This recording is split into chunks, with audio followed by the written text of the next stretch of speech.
Salam sejahtera untuk kita semua. Saat ini kita akan merenungkan surat kedua Rasul Paulus kepada jemaat di Tesalonika, di mana Rasul Paulus menegaskan kepada jemaat di Tesalonika untuk bekerja.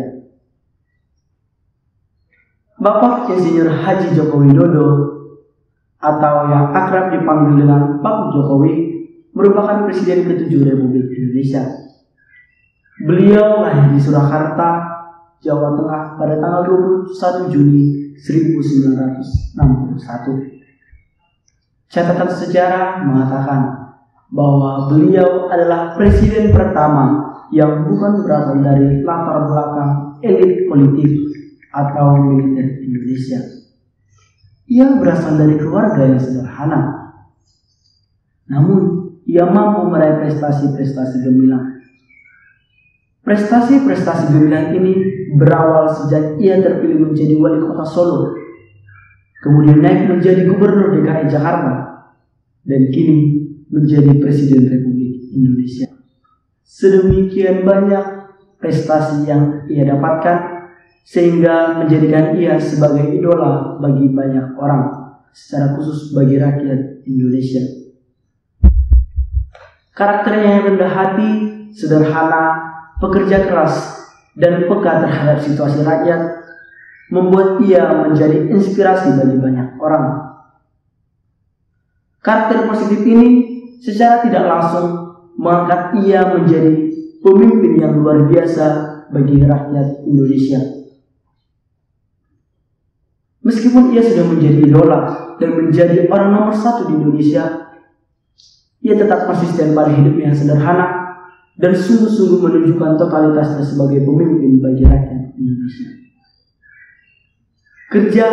Kerja adalah salah satu prinsip yang ia populerkan dan ia wujudkan dalam masa kepemimpinannya sebagai presiden di Indonesia.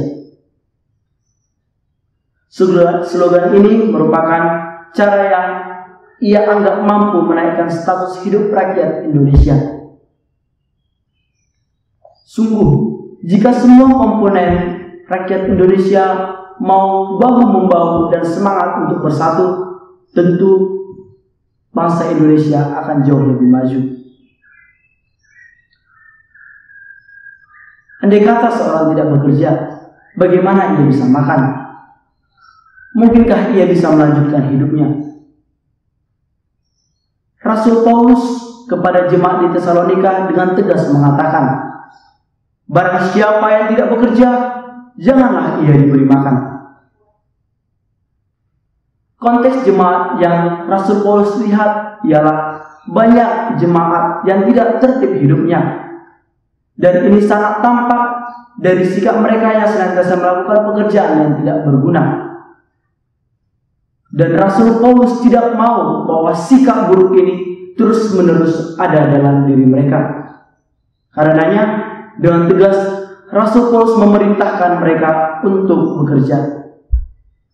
Tentu ada alasan mengapa Rasul Paulus meminta mereka untuk bekerja. Di antaranya, dengan bekerja mereka dapat menyibukkan diri dengan hal-hal yang berguna. Dengan bekerja mereka dapat menghindari godaan-godaan si jahat. Dan dengan bekerja mereka juga dapat meningkatkan keintiman relasi dengan Allah. Hakikat manusia adalah bekerja. Manusia tidak dapat lepas dari pekerjaan jika ia ingin melanjutkan hidupnya. Bekerja dapat membawa kesejahteraan bagi diri sendiri maupun keluarga. Kali ini saya ingin mengajak kita semua untuk melihat sejenak situasi keluarga kita. Apakah kita sudah menjadi keluarga yang sejahtera? Kesejahteraan yang saya maksud bukanlah kesejahteraan dalam hal materi saja, melainkan juga dalam hal rohani. Ada banyak hal yang membantu kita untuk meraih hidup kesejahteraan. Di antaranya, ketika orang tua dapat mendidik anak-anaknya dengan baik, anak-anak tersebut akan menjadi anak-anak yang berguna bagi keluarga, gereja, dan bangsa. Dan ketika orang tua dapat bersikap bijaksana terhadap anak-anaknya, anak-anaknya pun akan hidup bahagia dan bersukacita. Apa yang ditekankan oleh Rasul Paulus kepada jemaat di Tesalonika adalah sikap yang dapat membawa kita pada hidup yang sejahtera. Bekerja adalah modal yang paling dasar untuk membawa kita pada hidup yang sejahtera, baik itu dalam hal jasmani maupun dalam hal rohani. Dalam catatan Sinode Keuskupan Agung Medan yang ke-6 dikatakan bahwa banyak keluarga yang belum memenuhi standar kesejahteraan. Tentu ini menjadi hal yang sangat memprihatinkan bagi kita sebagai umat Allah. Apakah kita juga merupakan jemaat di Tesalonika yang senantiasa melakukan hal-hal yang tidak berguna? Bapak Ibu, saudara-saudara yang terkasih, kiranya situasi saat ini menjadi permenungan bagi kita. Salah satu modal yang paling mendasar untuk meraih kesejahteraan menurut kitab suci ialah dengan bekerja. Bekerja yang saya maksud bukanlah bekerja untuk meraih materi yang luar biasa, melainkan untuk meraih hidup rohani yang luar biasa. Banyak pekerjaan yang dapat kita lakukan demi meraih kesejahteraan hidup rohani. Di antaranya aktif dalam kegiatan-kegiatan liturgi maupun lingkungan, menanamkan kebiasaan membaca kitab suci di tengah-tengah keluarga, dan yang paling praktis ialah mendalami bulan kitab suci nasional sebagaimana yang kita peringati pada bulan ini. Mari Bapak, Ibu, dan saudara-saudari yang terkasih, agar kita mau membangun hidup rohani yang lebih baik lagi.